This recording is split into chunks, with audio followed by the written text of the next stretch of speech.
Queridos navegantes, bienvenidos a este universo que cada semana observamos a través y a bordo de Mapuche, nuestro viejo velero. Nos trae testimonios muy diversos y no deja de sorprendernos. Esta vez viajamos a las profundidades del misterio en compañía del artista psíquico Sergio Gozzi Vallejo, autor del libro sobre la vida de Joyce Morgan, El milagro de los rostros, en el que, bueno, de alguna forma narra quién fue su madre espiritual, su maestra espiritual. Y al tiempo voy a lanzar una pregunta de inicio. ¿Se imaginan alguien capaz de plasmar sobre un papel el retrato de seres queridos, conocidos o amigos fallecidos que por una razón X desean comunicarnos algo? Hoy les propongo vivir esta experiencia, acercarnos a la capacidad que quizás algún día la ciencia pueda llegar a descifrar, pero que por el momento es un auténtico enigma. Y para ello está hoy Sergio con nosotros. Gracias por acompañarnos, Sergio. ¿Qué tal? Muchas gracias, Juan Carlos. Muchísimas gracias por invitarme a este viaje en este velero y espero que disfrutemos todos del trayecto. Bueno, he descrito sucintamente, ¿no?, qué es un artista psíquico, pero yo imagino que habrá matices. ¿Cuál es realmente tu misión como tal? Cuéntanos. Vale, un artista psíquico, a ver, como su palabra indica, como su nombre indica, pues por un lado es un artista, ¿vale? Una persona que es capaz de plasmar algún arte, y psíquico, pues que es de alguna forma lo podríamos relacionar con el mundo mental, espiritual, como lo queramos llamar, con la psique, ¿no? Si unimos las dos partes del arte con lo espiritual, pues en realidad sería alguna especie de arte espiritual, podríamos llamarlo, ¿vale? Hay distintos tipos de artistas psíquicos, ¿vale? Los hay. En principio, mi visión de un artista psíquico, al fin y al cabo, no deja de ser un canalizador, ¿vale? Una persona que canaliza a través del arte, ¿vale? En este caso, en el caso mío, por ejemplo, a través de los retratos, pero hay otro tipo de artistas psíquicos que pueden, por ejemplo, en los años 80, 90, hubo artistas psíquicos muy conocidos como eran brasileños como Gasparetto, por ejemplo, que ellos lo que hacían era canalizar y reproducir cuadros de pintores muy famosos, por ejemplo, ¿no? Y vamos, gente que en aquella época pues analizaban su trabajo, eh, decían que sí, que realmente podía pasar por la forma de pintar de ese espíritu, digamos, de ese pintor famoso, ¿no? En su momento. Y ellos pintaban esos cuadros en cuestión de minutos con los ojos cerrados, ¿vale? Y eran capaces de reproducir los cuadros. Ese era un tipo de artista psíquico. Hay otros que conectan directamente sin el hecho existe pintura canalizada, digamos, sin tener que ser expresamente guías. Puede ser un tipo de pintura que de alguna forma trae algún tipo de información para la otra persona. Siempre, cuando hablamos de artistas psíquicos, siempre de alguna forma es un canalizador entre este plano y el plano espiritual, digamos, ¿vale? Somos canales que de alguna forma servimos de intermediarios entre un mundo espiritual y nosotros, ¿vale? En principio eso es lo que es un artista psíquico. En mi caso, por ejemplo, en el caso de Joyce, que como has dicho antes fue mi maestra, digamos, pues hacemos la conexión a través de esos retratos pues con los guías espirituales que nos pueden acompañar, ¿vale? Está centrado más ahí, en ese campo. Pero ya te digo, lo que es un artista psíquico en principio es una persona que es capaz de canalizar información que en principio puede llegar del otro plano a través del dibujo, de la pintura, vamos a decir, ¿vale? Porque en realidad también podríamos decir que la escritura automática no deja de ser un artista psíquico también, ¿vale? Lo que pasa es que en ese caso, en vez de ser pintura, sería escritura, digamos, ¿vale? O sea, no dejaría, si consideramos la escritura como otro arte también, ¿vale? Entonces, es servir de canalizador para recibir una información que llega del mundo espiritual, vamos a decir, a través del arte, ¿vale? Porque existen mediums o canalizadores que lo hacen de viva voz, por ejemplo, sin necesidad de plasmar nada artístico, digamos, ¿vale? Hay mediums que canalizan mensajes que nos quieren transmitir del otro lado sin necesidad ni de dibujar, ni de pintar, ni de escribir, ¿vale? En nuestro caso, lo que hacemos es utilizar el arte como medio, digamos, ¿vale? Tengo que decirles que Sergio ha aceptado la propuesta de canalizar y dibujar mientras charlamos y al final de este viaje mostrará el resultado. En este caso yo me he prestado a recibir el mensaje o los mensajes, ¿no?, que puedan llegarle mientras. Él tiene ahí un papel, si nos lo puedes mostrar. Para que no lo pueda Sergio. ver, tengo papel, tengo un boli, tengo una tabla de dibujo en la que me Eso apoyo, es. ¿vale? Está O sea, todo que no se vea, limpio lo tengo y aquí, y bueno, de pulcro. alguna forma iré hablando e iré dibujando al mismo tiempo, ¿vale? Por otra En mi parte, caso, sí, me sorprende en mi caso, esa capacidad, Sergio. sí. O sea, puedes hacer esas dos cosas, es decir, mantener una Estar conversación. hablando, estar manteniendo una conversación y estar dibujando a la vez, sí, sí, sí que puedo, sí.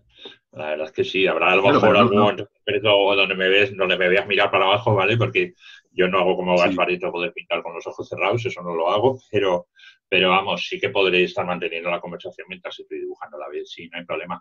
A ver, en mi caso, parto de dos cosas. Primero, yo no sabía dibujar, ni siquiera cuando yo conozco a Joyce, y si quieres, vamos un poco para atrás en la historia, yo conozco a Joyce en el año 95. Sí que es cierto que yo a lo largo de mi vida, desde la adolescencia por lo menos, sí que puedo sentir que sí sentía que tenía esa sensibilidad, esa capacidad de percibir, y de hecho, bueno, a lo largo de mi vida sí que fui usando esa capacidad a través del tarot, a través de otros medios, ¿vale? Eh, es cuando yo conozco a Joyce en el año 95 que descubro todo el mundo de los guías espirituales, que para mí era un mundo desconocido. A ver, podía haber hablado de ello, había oído hablar de ellos como cualquier persona normal, digamos, ¿no? Pero era un mundo desconocido, no había entrado nunca en él. Cuando yo conozco a Joyce y veo el trabajo que hace, me quedé impactadísimo, porque nunca había visto ni esa técnica, ni tampoco esa conexión con los guías tan cercana, ¿no? Eh, el tiempo que yo estuve con ella, desde el 95 hasta el 2000, que es cuando ya ella se vuelve a Gales, a Inglaterra, digamos, fallece ya en el año 2001. Al principio yo era su traductor, después, digamos que aprendí con ella, porque tengo que decir lo que aprendí con ella, a canalizar, ¿vale? Digamos, entonces lo que hacía era, mientras ella dibujaba, yo iba canalizando la información que a mí me iba llegando, y cuando ella terminaba de dibujar, yo traducía lo que ella recibía, digamos, ¿vale? Pero hasta mientras ella sigue viva, mi labor con ella no pasaba de ahí, digamos. De hecho, ella muchas veces en su casa por la noche me sacaba lápices, me sacaba papeles, me incitaba a dibujar, pero digo, a ver, Joyce, yo no he sabido dibujar en mi vida, o sea, que es que no sé hacerlo, vamos, o sea, yo siempre digo que yo aprobaba las manualidades porque me portaba bien en clase, o sea, no porque fuera hábil, ni sigo siéndolo, ¿vale? Entonces, cuando ella fallece en el año 2000, pues como una semana después, más o menos, de ella fallecer, empiezo a recibir información de ella, como si me llegaran mensajes, ¿vale? Que un día en concreto volvía yo, pues que es literal como te lo cuento, yo volvía de hacer la compra del supermercado a casa con las bolsas, iba cargado con las bolsas, y de repente sentí como cuando alguien te toca por la espalda, y de hecho me giré y todo, no había nadie, y sentí en ese momento, digamos, pues la voz de Joyce, vamos a decirlo, porque no puedo explicarlo de una manera. Yo reconocía que era su voz, o sea, sabía que era ella, que me decía, Sergio, vete a casa y ponte a dibujar. Y era como un disco rayado, ¿no? Como Sergio, vete a casa, ponte a dibujar, Sergio, vete a casa. Era todo el tiempo así. A ver, mi sorpresa fue impresionante porque digo, a ver, si hay alguien en ese mundo que no sé dibujar, eres tú. O sea, que lo has intentado 1000 veces y no has sido capaz nunca de que yo dibuje. Entonces, pero bueno, como seguía transmitiendo todo el tiempo lo mismo, a ver, llegué a casa, solté las bolsas, recogí un papel, por no tenía ni lápices, o sea, cogí un papel, un boli, y a ver, yo sí es cierto que le había visto hacer miles de dibujos a Joyce en los años que estuve con ella. Y sí, ella sí seguía un patrón, vamos a decir, a la hora de hacer las caras, ¿vale? Entonces ese patrón, aunque no lo hubiera hecho nunca, solo de vérselo hacer, sabía cuál era ese patrón. Y fue lo que hice. Dije, cojo un papel, cojo un bol, intento reproducir lo que tú hacías. Pero cuando yo veo el resultado, y a ver, ¿dónde quieres que yo vaya con esto? ¿No? Luego hablaremos. Cualquier niño va a ser capaz de hacer un dibujo mejor que yo, ¿no? Y además, eh, a ver, es que además para mí su trabajo era lo suficiente, o sea, le tenía tal respeto, cariño y respeto al mismo tiempo, que digo, yo no puedo presentarme con esto delante de nadie, o sea, porque primero me da vergüenza y segundo, no lo veía, o sea, yo profesional, vamos a decir, ¿no? O sea, digo, ¿dónde voy yo con estos dibujos? El caso es que, fíjate, yo viajaba con ella en esos años, yo viajaba por España, por distintas ciudades con ella, distintos centros. Es curioso porque me empezaron a llamar gente, los que organizaban digamos, las consultas o las conferencias o las charlas en esas ciudades, siempre había alguien que se encargaba un poco de hacerlo. Me empezaron a llamar a lo largo de los días: Sergio, que estamos recibiendo información de Joyce para ti, que quieren que sigas con su trabajo. Y yo digo, vamos a ver, si ya lo sé, si yo también lo he recibido, digo, pero es que una cosa es que ella quiera que lo haga y otra cosa es que yo sea capaz de hacerlo. Digo, porque con el resultado que yo veo, digo, yo no me atrevo a ir a ninguna parte. O sea, no, o sea, me muero de la vergüenza, ¿no? A ver, los días fueron pasando, yo o sea, tiempo que tenía me dedicaba a dibujar. Digo, vale, pues sigo, o sea, de alguna forma, si quieren que lo haga, yo acepté el reto, por decirlo de alguna manera. Sí. Y digo, a ver, ¿cómo lo hago? No sé, o sea, digo, yo entiendo que no se aprende a dibujar de la noche a la mañana, pero bueno, fíjate, vivía en Torrevieja en aquella época estamos hablando más o menos principios de junio, finales de mayo, principios de junio. En Torrevieja en verano en el paseo marítimo siempre se suelen poner retratistas, ¿vale? Para hacer retratos a los turistas que llegan durante el verano, ¿no? Claro, a mí se me ocurrió, digo, pues a ver si encuentro a alguien que me pueda dar por lo menos 4 clases, yo que sé, algo para empezar. Claro, me acerqué al paseo marítimo, en ese momento todos me dijeron que no, empieza la temporada ahora ninguna, ahora nos pasamos el día aquí, ahora no puedo dar clase a nadie. Total, no encontré a nadie así que pudiera darme 4 clases. Me pasaba el día dibujando. Hubo unos días que yo no sé, yo ya no sé si era fruto de la obsesión o qué, no lo sé, ¿vale? El caso es que de repente yo miraba el papel, que estaba en blanco, ¿vale? Y era como si de repente empezara a ver sombras en el papel, ¿vale? Es como si tuviera un papel calco por detrás, Sí. como con un dibujo detrás, y como que de alguna forma lo que tenía que hacer era dibujar sobre esas supuestas sombras que yo veía. Y eso fue lo que fui haciendo también durante unos días. Claro, evidentemente ni había dibujo debajo ni nada, no había nada, había una hoja en blanco nada más, ¿vale? Pero durante unos días sí que es cierto que empecé a ver como esa especie de sombras, ¿vale? Que me servían, si quieres, de alguna manera como guía, digamos, como diciendo, tú sigue estas sombras, ¿no? O dibuja encima de estas sombras. Era lo que hacía, claro. A ver, todo esto muy mezclado entre la gente que me seguía llamando, a ver, fueron días como muy de locura, ¿no?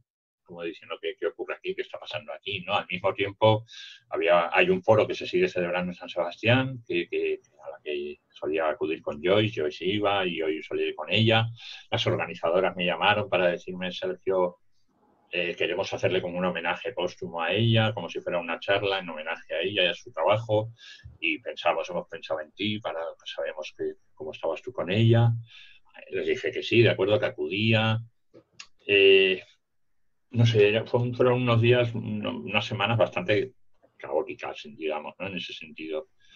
También decidimos organizarle un homenaje cerca de su casa, en Málaga, y las personas que acudieron a ese homenaje sabían que yo había recibido esa información y sabía porque también les había llegado a ellos, ¿no?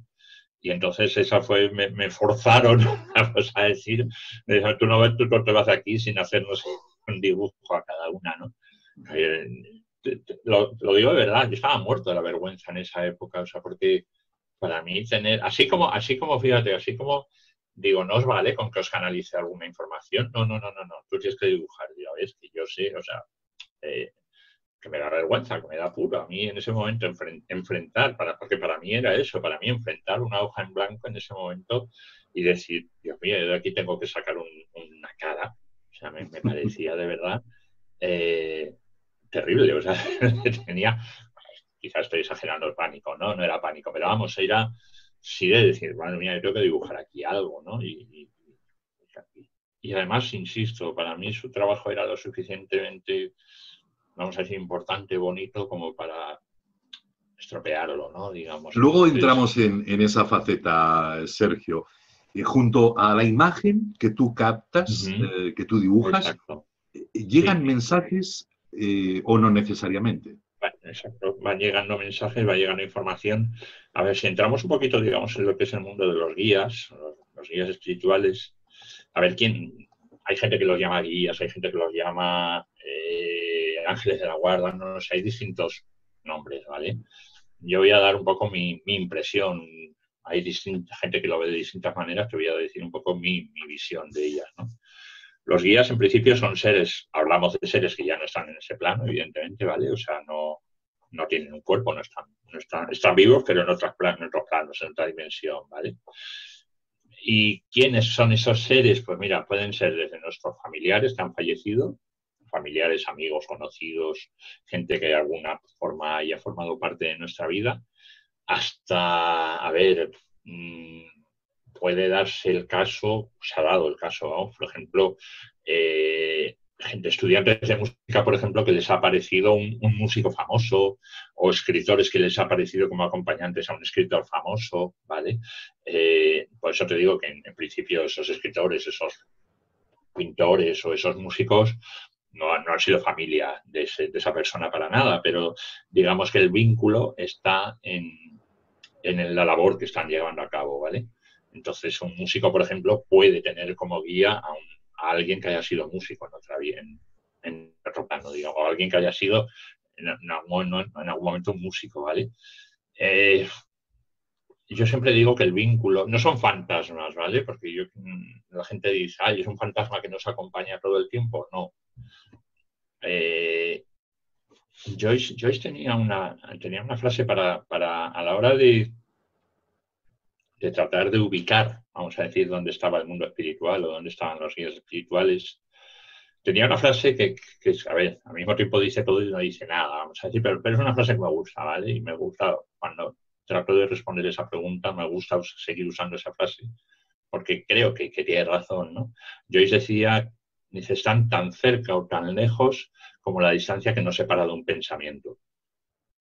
¿Vale? Estos seres queridos, estos seres, o digamos, estos seres que nos acompañan, que ya no están con nosotros, están tan cerca o tan lejos como la distancia que nos puede separar de un pensamiento, ¿vale? Evidentemente hablamos de alguien que ya no está en un plano físico. Es una energía, es una entidad que de alguna forma el hecho mismo de poder pensar en ellos ya se establece, vamos a decir, la conexión, o ellos pueden establecer la conexión con nosotros, ¿vale? La forma de comunicar que tienen ellos con nosotros es a través una de la mente, no es la única, ¿vale? Pueden conectar con nosotros a través de nuestro pensamiento. También pueden conectar con nosotros a través de sensaciones corporales, depende ya de cada uno un poco cómo sea su forma de percibir. En principio, todos los seres humanos, digamos, todos los seres humanos tienen capacidad de percibir, ¿vale? No es que haya unos que sí y otros que no. Evidentemente, como en todo, hay gente, digamos, más sensible, menos sensible, ¿vale? Pero no existe la persona con sensibilidad cero, ¿vale? Sí es cierto que hay gente que nace, digamos, con esa capacidad más desarrollada, con esa sensibilidad más desarrollada, igual que hay gente que nace con una capacidad para las matemáticas mucho más desarrollada desde niño, digamos, ¿no? Para la ciencia. Todos nacemos con una serie de capacidades, unos más científicos, otros más artísticos, otros más, no sé, lo que quieras llamarlo, ¿vale? Pero todos, de alguna forma, sí que lo que sería esa sensibilidad, digamos que todos partimos de ella. Luego, es cierto que además, a lo largo de la vida, podemos desarrollarlo también, ¿vale? O sea que, es decir, si alguien ha nacido con una sensibilidad más pequeña, eso no significa que a lo largo de su vida pueda desarrollarla, ¿vale? Y pueda amplificarla. Entonces, la conexión con ellos siempre va a ser a través de esa, digamos, a ver, no tienen un cuerpo humano para poder, digamos, comunicarse como nos estamos comunicando nosotros, tú y yo ahora, ¿vale? Lo hacen a través de la mente, como te decía. Entonces, lo hacen a través de pensamiento. Por ejemplo, una forma de canalizar a través de la mente pues puede ser a través de un pensamiento, ¿vale? Que llega a tu mente, puede ser a través de imágenes que llegan a tu mente, puede ser a través de sensaciones, como te decía antes, sensaciones corporales. Hay gente que percibe cuando hay alguien cerca a través de los olores, ¿vale? O sea, hay distintas formas de percibir. Ahí lo importante es, digamos, de alguna forma, cuál es la tuya, ¿vale? O cuál sientes que puede ser tu mejor manera de percibir, ¿vale? No es que haya una forma mejor que otra, digamos que todas son válidas, lo importante es cuál, cuál se acerca más a tu forma de percibir, ¿vale? Y a través de esa, pues es la que de alguna forma puedes desarrollar, ¿vale? Hay gente que es capaz de visualizar y hay gente que no visualiza nada, ¿vale? Hay gente que dice, cierra los ojos y dice, yo no veo nada, ¿vale? Y en cambio hay gente que cierra los ojos y enseguida empiezan a aparecer imágenes, que eso no significa que tengan que ser comunicaciones, ¿eh? Me refiero a la capacidad de alguien de cerrar los ojos y empezar a ver imágenes y la capacidad de alguien de cerrar los ojos y decir, pues yo no veo nada, ¿vale? O sea que eso depende mucho de cada uno cómo percibe, ¿no? Y una Y vez que más o menos uno descubre Sergio, cómo puede percibir más, pues eso ya luego es cuestión, a ver, como en todo en esta vida, luego ya se convierte en práctica, ¿vale? Pero como cualquier otro trabajo en esta vida, o sea, nadie, como dice el refrán, nadie nace sabiendo, ¿no? Todo el mundo pues va desarrollando y va aprendiendo, ¿no? Pero como si quieres aprender a tocar un instrumento o como si quieres aprender a dar clases de matemáticas, no lo sé, o sea, tendrás que hacerlo y primero tendrás que aprender un conocimiento y después practicarlo, ¿vale? O sea, eso luego ya es la práctica, digamos, lo que te va dando esa capacidad de poder hacerlo. Sí es cierto que los mediums, los canalizadores, sí es cierto que, claro, trabajamos con un plano no físico, ¿vale? Trabajamos con algo etéreo, con algo que físicamente no existe, ¿vale? Un carpintero cuando va a trabajar tiene la madera, tiene las herramientas, lo toca, lo palpa, la corta, le da forma, lo está viendo todo el tiempo, lo está palpando. Nosotros trabajamos con algo etéreo todo el tiempo, ¿vale? Entonces, nuestra única herramienta, así como para un carpintero puede ser un martillo, puede ser una sierra, para un medium, para un canalizador, realmente la única herramienta con la que contamos es la confianza. Exclusivamente, nada más. Si tú no confías en lo que estás percibiendo, no vale para nada, no tienes ninguna herramienta, ¿no? Y la confianza, vuelvo a insistir, se adquiere con la práctica. sí. No llega sola, la confianza no viene lluvia del cielo, ¿no? O sea, ¿Y necesitamos establece, práctica para Sergio, confiar. algún código para que la comunicación destinada a una persona determinada llegue? Porque puede ser que alguien a lo mejor no comprenda, ¿no?, el mensaje que estás tratando de hacerle llegar.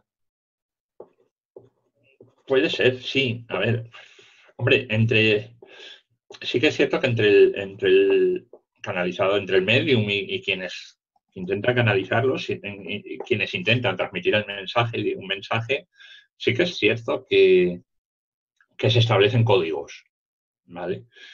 Códigos que con la práctica pues se van de alguna forma desarrollando y se van perfilando, ¿vale? En mi caso, fíjate, es algo que fue ocurriendo al principio. En mi caso, por ejemplo, si yo transmitía una información y, digamos, yo te voy a decir cómo funcionaba antes, que vuelvo a insistir, mi forma de hacerlo no significa, puede llegar otro canalizador promedio y decir, pues yo funciono de otra forma totalmente diferente y es válido, ¿eh? De alguna forma, cuando yo recibía una información y yo la transmitía, ¿vale? Eh, si ellos pasaban a otra cosa, es como que esa información estaba dada. Pero de repente, al cabo de poco rato, me volvía a llegar esa información. O yo entendía como que ya la había dado, ¿vale? Pero de repente, al cabo de poco tiempo, me volvía a llegar esa información y yo digo, a ver, esto ya se lo he dicho. Y era como que ellos interpretaban como que sí, te ha escuchado, pero no ha entendido lo que le has querido decir. Entonces, como diciendo, era como una forma de decir, tienes que buscar otra forma de decírselo. Ujú. porque te está oyendo, pero no está entendiendo lo que le estamos queriendo decir, ¿no? Entonces, por ejemplo, ese era un código para mí, para yo saber si la persona que tenía delante en ese momento estaba entendiendo lo que le estaban queriendo transmitir, porque de alguna forma me volvía de alguna forma a llegar esa información. Que al principio me sorprendía, porque yo esto ya se lo he dicho, ¿no? Es como decir, tengo que volver a repetirle lo mismo. Hasta que entendí que era eso, que de alguna forma tenía que buscar yo otra forma de transmitírselo, ¿no? Porque no estaba entendiendo. Por eso sí que es cierto que se establecen códigos entre ellos y nosotros, pero como cualquier comunicación, como cualquier comunicación con cualquier otra, entre personas, digamos. O sea, es que no es distinto en ese sentido, ¿vale?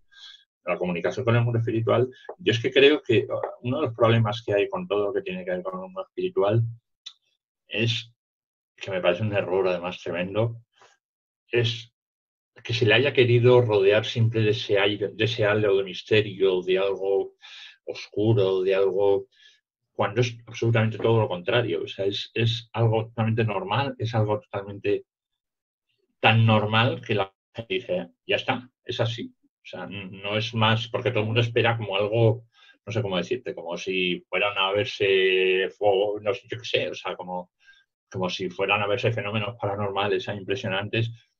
No es así. Se puede dar en algunas ocasiones, pero en la mayoría, vamos a decir, las comunicaciones que hay con un mundo espiritual son normales y naturales. No hay nada. Lo que pasa es que parece ser que si le quitas todo ese halo, es como si no valiera, ¿no? Lo que estás haciendo.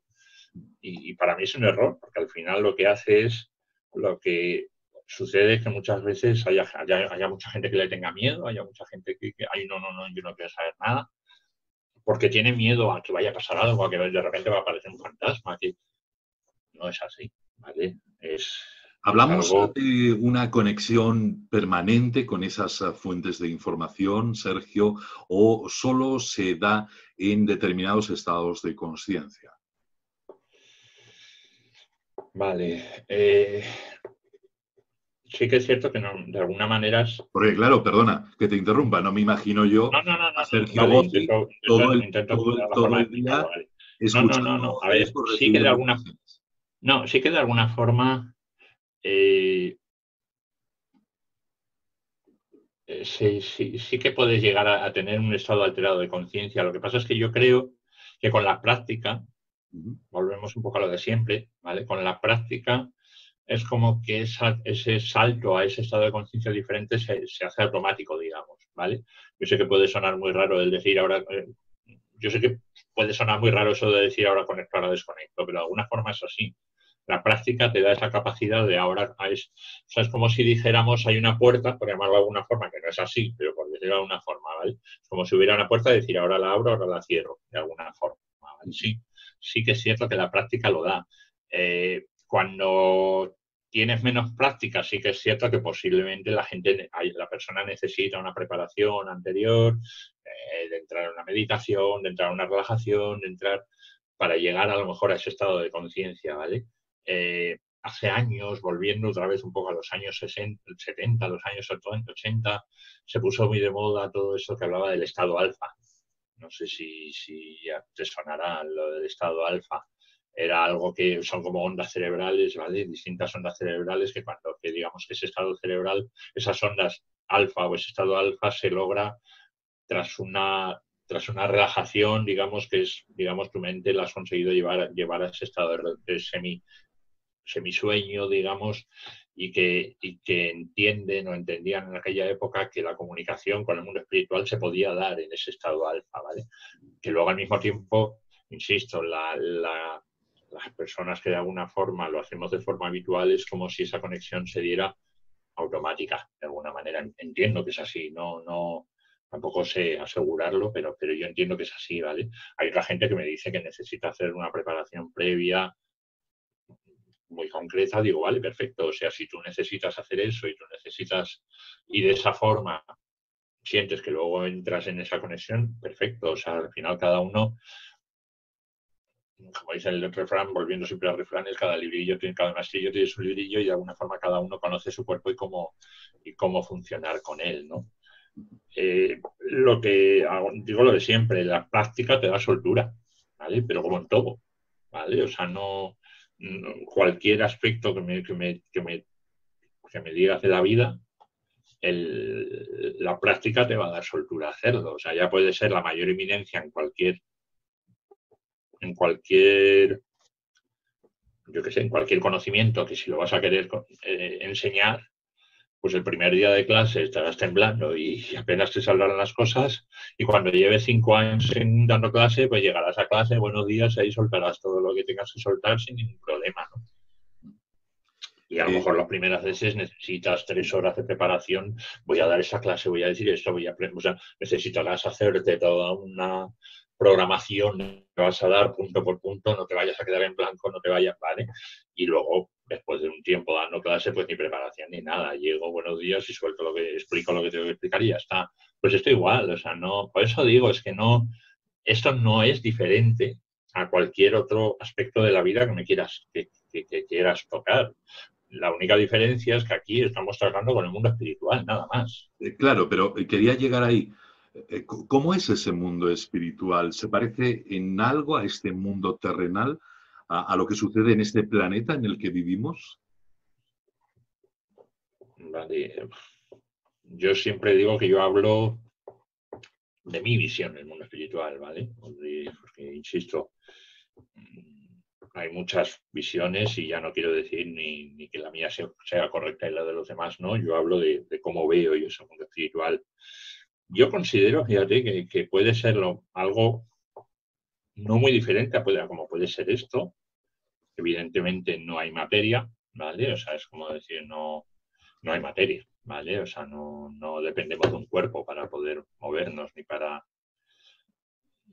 Pero yo pienso que la diferencia que puede haber con este plano es que allí cada uno es consciente de cuáles son sus capacidades y las usa, simplemente. O sea, para mí, por ejemplo, este planeta o esta vida como la tenemos ahora planteada, si fuera un lugar donde cada uno pudiera desarrollar aquello para lo cual está preparado o para lo cual le nace, le sale de forma natural, vamos a decir, para mí eso sería lo más parecido a como puede ser el mundo espiritual, ¿vale? Es un lugar donde se te da la posibilidad de desarrollarte tal cual eres, sin condicionamientos económicos, sociales, religiosos, ni de ningún tipo. Digamos, tienes capacidad para esto, pues esto es lo que haces. Y entiendo la vida como un proceso de evolución, vamos a decir, ¿vale? O sea, mi visión de la vida es el tiempo que estamos en este plano, con esta vida, desde que nacemos hasta que morimos, venimos de antes y continuamos después. Entonces, este es un trozo más, es una parte más de toda nuestra evolución, ¿vale? Y habrá épocas donde habrá momentos donde vivamos en este cuerpo, habrá otros momentos donde vivamos en otro cuerpo y en otros planos, ¿vale? Pero mi visión de la vida es evolutiva. ¿Hasta qué fin? No lo sé. Los budistas, por ejemplo, hablan de la vacuidad, ¿no? El fin para un budista es llegar al vacío, llegar a la vacuidad. No sé si mi visión quizás es más evolutiva, no sin tener concreto un fin de llegar a algún sitio, simplemente vas evolucionando, ¿no? Eh, O vas viviendo distintas experiencias, o sea, al final todos son vivencias y todos son experiencias, ¿vale? Y habrá momentos en que quieras vivir unas experiencias y habrá otros en que quieras o necesites vivir otras experiencias, ¿no? La Sergio vida. nació en Miami, es hijo de española y de italiano, Uh-huh. y se crió en San Sebastián. Me gustaría que me Sí. contaras, Sergio, cómo un niño, un adolescente que empieza a sentir cosas extrañas, ¿no? Que no le pasa o que no le ocurren al resto, ¿no? Asume o afronta esta situación. Pues es difícil. A ver, claro, estamos hablando además, no ahora, que ahora todos estos temas están mucho más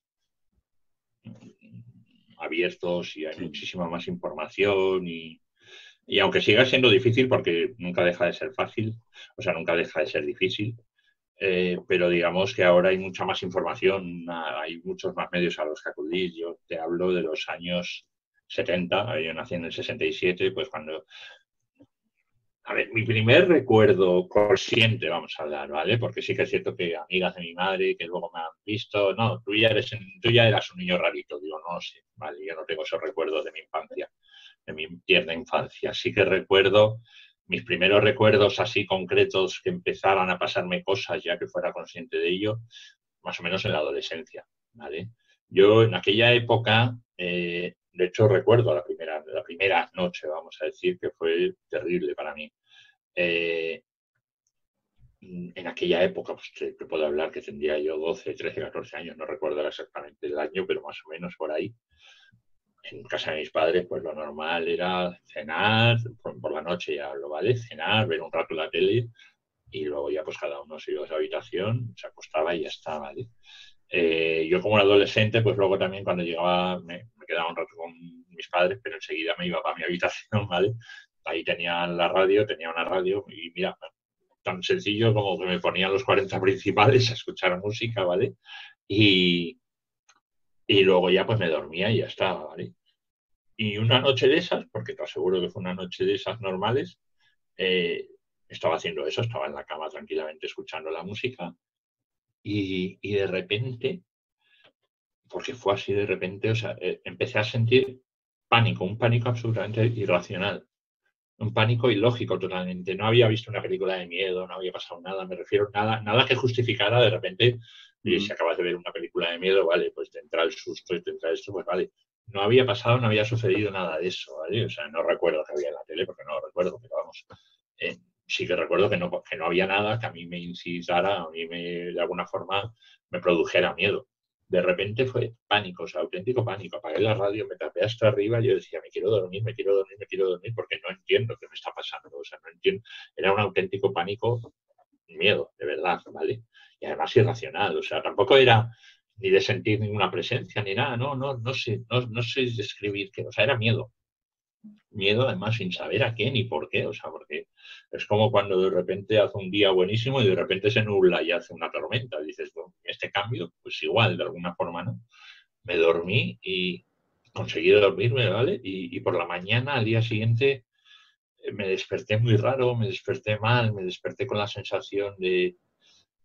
Tenía todo el tiempo en la mente como... era todo el tiempo la sensación de, en el plazo de una semana en España, haber un accidente, no sabía nada más. Ni dónde, ni qué tipo de accidente, ni nada. Claro, esa era la única información que tenía, pero estoy hablando de un chaval de 11, 12, 13 años, no estoy hablando nada más, ¿vale? En un entorno que estos temas es que ni se hablaban, ¿vale? Ni en mi casa, ni en mis amigos, ni todos estos temas, vamos, ni existían, no sé cómo decirte. Pero de repente eso, todo el tiempo, y claro, yo primero que pienso, me he vuelto loco, ¿no? Me callo porque digo, ¿a quién le cuento yo esto, no? Es todo el día muy raro, muy mal, mucho miedo, muy sensible, o sea, cualquier cosa que pasaba botaba enseguida, no sé, muy sensible esos días. Llegaba la noche y me volvía a entrar el mismo pánico, o sea, yo, a ver, en ese momento sí que dije, me he vuelto loco ya totalmente, ¿no?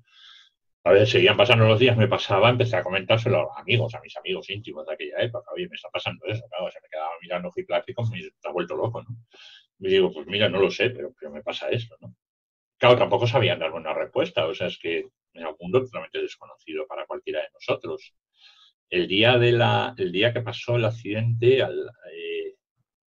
sí que recuerdo la hora, porque hablé con una amiga mía, le dije, Rosa, dentro de una hora va a haber además le dije, dentro de una hora va a haber un accidente. A las 12 del mediodía le dije eso. Claro, primero me dijo, tú estás loco. ¿Qué accidente? ¿Qué? Ni idea, no sé más. A las 3 miramos el telediario y fue un accidente aéreo, no recuerdo ahora cuál, pero sí sé que uno o dos aviones se chocaron, no recuerdo ahora exactamente cuál fue, y murió mucha gente y los aviones se chocaron a 1 menos cuarto en vez de a la 1, ¿vale? Fue ver la noticia y como que se me pasó todo, o sea, toda esa sensación de miedo, de terror desapareció. O sea, A la noche ya pasó todo, a la noche, o sea, ya normal, volví a la normalidad, no sé cómo decirte. Claro, yo en ese momento sí me quedé, no, ¿qué pasa aquí, no? O sea, que me quedé, fíjate, por un lado bien, porque digo, esto se me ha quitado esto, pero por otro lado, con una sensación mala, te diría, como diciendo, joder, ¿para qué me has hecho saber todo, de qué me sirve a mí saber todo esto si el accidente ha ocurrido, ¿no? O sea, como decir, y para esto lo sé, o sea, como diciendo, ¿Dónde para ocurrió eso me ese habéis hecho, accidente, o sea, Sergio? como diciendo, ¿eh? ¿Dónde ocurrió el accidente? Aquí en España, no, no fue en España, es que no creo que fue un accidente aéreo en Málaga, creo recordar, pero no estoy seguro porque me pasaron con varios accidentes, ¿vale? Entonces no recuerdo ahora cuál fue el primero, mezclo ya, hablamos de muchos años y ya mezclo los accidentes, ¿vale? Porque sé que ocurrieron varias veces. Me pasaron varias veces estas cosas, ¿vale? Ajá. Pero sí que en ese momento, o sea, la sensación fue de enfado, porque yo digo, o sea, ¿para qué me sirve a mí saber esto si no puedo hacer nada? Y de qué me sirve pasar, porque te aseguro que se pasa mal, ¿vale? O sea, no es nada agradable, ¿vale? Eh, y sobre todo la sensación de impotencia, de decir, o sea, ¿para qué quiero yo saber esto si no puedo hacer nada? O sea, primero, porque además, claro, no sé, o sea, eran mil preguntas que se te hacen en ese momento, ¿no? La primera de enfado, porque decir, o sea, ¿de qué me sirve a mí saber todo esto si no puedo hacer nada? Luego, o sea, es que aunque tuviera más información, ¿a dónde voy yo con la información esa? O sea, ¿a dónde empiezo ya a llamar? ¿Qué llamo? A todos los aeropuertos, oiga, cuidado que va a haber un accidente. O sea, no sé cómo decirte. Una Sí. sensación muy, muy de inutilidad o muy de esto no sirve para nada, ¿no? Pero al mismo tiempo también de decir, ostras, ¿qué ha pasado, no? O sea, que, no sé, se te agolpan mil preguntas en la cabeza, ¿no? Y sobre todo decir,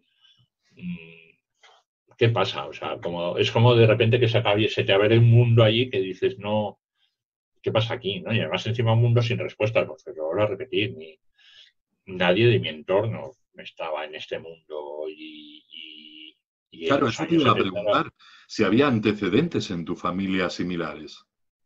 fíjate, luego después mi madre me dijo, sí, había una en mi familia, yo tenía una tía que echaba las cartas, una tía la loca, se consideraba un poco la loca porque echaba las cartas, ¿no?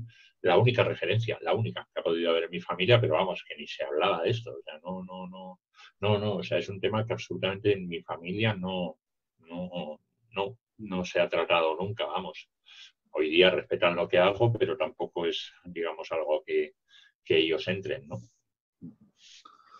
Y ¿Quién además era Joyce encima, claro, estamos Morgan? hablando de final de los 70, muy primeros de los 80, ni había internet, ni había...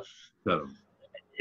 recuerdo que en San Sebastián había una librería que de alguna forma tenía libros un poco sobre estos temas y siempre era como la librería rara, además, ¿no? Claro, a ver, también llega un momento que quieres saber más, ¿no? Porque aquí qué pasa, qué ha pasado, ¿no? Y más, porque ya te digo, me pasaron como 3 o 4 veces como, vamos a decir, como, no sé si como premoniciones o como le podéis llamar a esto, ¿no? Me pasaron así 3 o 4 veces, siempre lo mismo, con esa sensación de miedo, de mal, y lo que pasa es que, bueno, según iban pasando, pues lo vas reconociendo y dices, bueno, ya estamos otra vez, ¿no? Eh, Claro, pero ¿eso la cómo lo horrible fue manejas la después? primera. ¿Cómo lo manejas después todo esto? Es decir, te informas, te relacionas con otras personas que de ¿Cómo lo alguna manera manejas? han vivido cosas similares. Espera, no te he podido entender bien, perdona. Sí, te decía que cómo reaccionas después de esos capítulos, ¿no? En los que tienes las premoniciones a las que te referías, para Ujú. seguir avanzando en eso que te sucede o al menos intentar buscar una respuesta. Busco respuestas, evidentemente, ya sí que es un tema que pasa a formar parte de mi vida, digamos, ¿vale? O sea, eh, sí, empiezo a interesarme, empiezo a conocer gente que de alguna forma también está dentro de este mundo, gente de mi edad, gente más mayor, o sea, empiezo a hacer ahí un círculo, buscando respuestas todos. vuelvo a insistir, en aquella época ni existía la información que existe hoy día, ni el acceso a la información que existe hoy día. Todos buscábamos, oye, pues mira, que me he podido comprar ese libro y en este libro dice esto, oye, pues mira, que yo he averiguado por aquí, que con fulanito me ha dicho que esto, y vamos, todo era como una necesidad de información muy grande, ¿vale? Yo en mi caso, por ejemplo, pues en aquella época de casualidad, no sé cómo llegó a mis manos una baraja de tarot, ¿vale? Una caja con las cartas del tarot, porque claro, mi pregunta de siempre era lo mismo, ¿de qué me sirve tener esto si no vale para nada, si no puedo solucionar nunca nada? O sea, yo esto, si me voy a pasar la vida entera así, no quiero, ¿no? Porque ¿de qué me vale, no? Exclusivamente para pasarlo mal. Entonces, la baraja de tarot fue un poco como una forma de decir, ah, vale, si tengo esta capacidad de predecir, por llamarlo de alguna forma, ¿vale? Algo que va a ocurrir, pues a lo mejor a través de las cartas del tarot puedo hacerlo de forma consciente. O sea, puedo provocar yo, de predecir a través de unas cartas, pues lo que pueda suceder a una persona, ¿no? O lo entendí así en ese momento. Entonces, bueno, me puse a estudiar el tarot, me puse a... porque era lo único que tenía en ese momento, ¿vale? Es que, vuelvo a insistir, en aquella época era muy poquito lo que había. Entonces, no es como hoy día que hay infinidad de cosas, ¿no? En aquella época, pues eso, llegó y me puse a echar las cartas y me puse a echar las cartas hasta aburrir, hasta que la gente me decía, déjame vaya con las cartas, no quiero. Era, pues, a ver, me acuerdo, pues era, en aquella época me convertí en el celestino de la cuadrilla, éramos una cuadrilla enorme, pues éramos 30 en la cuadrilla, no me acuerdo ahora, que íbamos de fiesta por ahí. Y te puedes imaginar, entre 30 chavales de 14 y 18 años, imagínate lo que ocurría y dejaba de ocurrir, ¿no? Pues yo era el celestino que sabía vida y desvidas de 30 personas, ¿vale? Que todos venían a mí a decirme, oye, quiero enrollarme con fulanito, yo ¿qué puedo hacer para enrollarme con fulanita? Todo el mundo pasaba por mis manos, ¿vale? Me sabía la vida y desvida de todos. Al mismo tiempo también te vale para practicar muchísimo, porque me pasaba el día echando cartas a unos y a otros, ¿vale? Por eso decía que yo era un poco el celestino de la cuadrilla. ¿Quién era, Eh, ¿quién era Joyce Morgan, Sergio? Cuéntanos. Joyce, bueno, era una mujer que nació en los años 20, 24, creo recordar, ¿vale? En Gales, en el Reino Unido, de una familia pobre, eh, no religiosa especialmente, tampoco atea, pero no practicante, por lo menos religiosa. Y ella recuerda porque a ella, por ejemplo, sí que desde niña dice que ella dibujaba desde niña, que a ella desde niña le gustaba dibujar, ¿vale? Y de hecho, su vida, toda su vida de una forma u otra estuvo dedicada al arte. Entonces ella pintaba desde niña, dibujaba, y dice que una vez estaba en la cocina con su madre y que de repente miró, levantó la cabeza y que vio en el patio como una monja. Que veía, ella dice, pero eso dice, me pasaría a lo mejor con 5 o 6 añitos de ver en el patio una monja, ¿no? Y además que se le quedaba mirando y que, claro, lo primero que dice mamá, hay una monja en el patio, ¿no? Y la madre, ¿cómo que hay una monja en el patio? Sí, sí, sí, está ahí, claro. La madre dice, no, mi niña está loca, ¿no? Desde niña ella tiene recuerdos de sucederle cosas, ¿vale? A lo mejor otro episodio que ella contaba de niña, de morir una niña del barrio de ellas, ¿vale? Y todos los niños y todas las familias al funeral, decía yo, de repente le veía a la niña cogida, ella dice, la niña está viva, ella veía a la niña cogida de las manos de sus padres, ¿no? Y le tiró de la mano de la madre y dice, como que fulanita está ahí cogiendo las manos de sus padres. La madre la sacó y dijo, no se te ocurra decir esto, pero no puedes decir esto, ¿no? El caso es que todo le llegaba, todo lo que era no y no y no, o sea, hasta que llegó y dice, bueno, no puedo hablar de esto, ¿no? Lo que sea, me tengo que callar. Entonces, pues ella siguió sintiendo, siguió practicando, pero siempre todo en silencio. Ella seguía persiguiendo siempre cosas, ¿vale? Lo que pasa es que, bueno, desarrolló una vida, pues se casó, tuvo 3 hijos, dedicada siempre al arte, ya te digo, o sea, desde su primer trabajo pues fue adolescente o joven, pues fue para hacer los menús o las cartas de un restaurante de allí, del pueblo donde vivía. Dice, fue el primer sueldo que tuve. Luego, también, o sea, te quiero decir, siempre toda la vida dedicada al arte. No sé si te acuerdas, antes las películas las anunciaban en esos paneles enormes Sí. con carteles, ¿vale? Ahora ya no, pero antes sí, antes eran esos paneles que en nuestra edad eran paneles, digamos, que eran rollos desplegables que se pegaban, ¿vale? A esos paneles, pero Joyce me contaba que en su época se subían con escaleras a pintarlo, tenían los paneles de madera, ¿vale? Y los dibujantes o los pintores que les ponían escaleras muy largas, se subían con las escaleras y lo dibujaban, lo pintaban ahí mismo. Entonces, fue otro de los trabajos que hizo. Trabajó para la Universidad de Gales, le ponían el microscopio y lo que tenía para ilustrar los dibujos, los cuadros, los libros de la universidad, los libros de medicina, a ella le hacían ver por el microscopio y dibujar lo que veía. Entonces ilustraba los libros de medicina. Me refiero, por eso te digo que ella, el tema del arte ha estado siempre muy, muy en su vida. El tema de los guías, realmente no sé cómo, en qué momento empezó a dibujar, no lo sé. Sí que, bueno, sí murió su marido, el primer marido que tuvo un accidente laboral. Eh, en Inglaterra existía, supongo que sigue existiendo, lo que llaman las iglesias espiritualistas, digamos. En Inglaterra está muy mezclado lo espiritual con lo religioso. Hay una simbiosis ahí muy digamos, va todo muy unido de alguna forma. Por ejemplo, las iglesias se usan para que haya grupos de personas que vayan a meditar con un medium, digamos, que luego se canalizan mensajes y utilizan la iglesia del pueblo, por ejemplo, para como lugar de reunión, ¿vale? Y de hecho normalmente eran grupos muy cerrados, donde para poder acceder tenía que fallecer alguien, entonces poder ocupar el lugar, eran grupos muy cerrados. Y al fallecer el marido de Joyce, el primer marido de Joyce, llegó alguien y le dijo, tú tienes que desarrollar esto de alguna forma.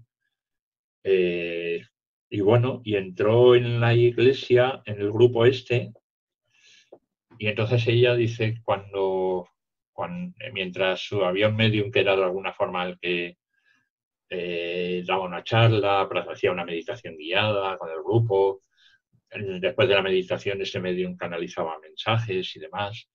Y Joyce dice que ella, por ejemplo, lo que hacía era, se ponía a un lado, digamos, y empezaba a dibujar, sin que nadie supiera nada, sin que nadie le viera, que empezaba a hacer caras y cuando había acabado de hacer las que sentía, se levantaba y las ponía en la puerta de la salida. Y dice que luego cuando la gente del grupo se levantaba para salir, miraba los cuadros y dice, uy, si está aquí mi abuela, uy, si está aquí mi tío, uy, si está aquí mi hermano, uy, si está aquí mi padre.